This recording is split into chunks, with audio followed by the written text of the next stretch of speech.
when you believe in Jesus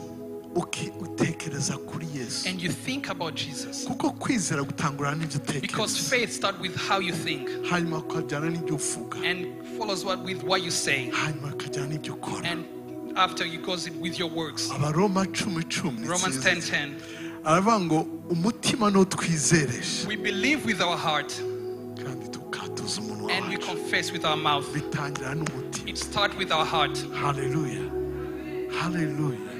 So, some people look at me here and they say, Pastor, you have faith. I don't have faith. Tell your neighbor, if you think like that, you are lying. Do you even hear that? Peter wrote to the church. He wrote to the church.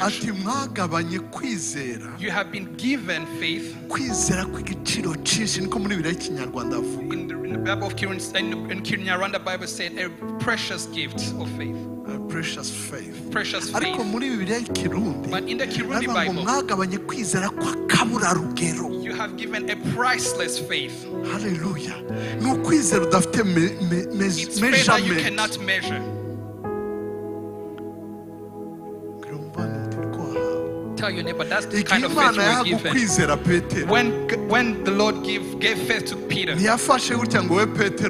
didn't say, Peter, just take this one, and Edmond, take this. Are we together? No. The same faith He gave Peter, that's the same faith He gave you. The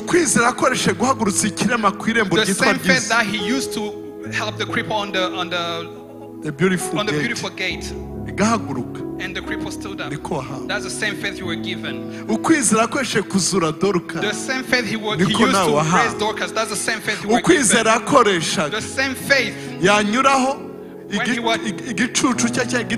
when His shadow could heal people. That's the same faith you have.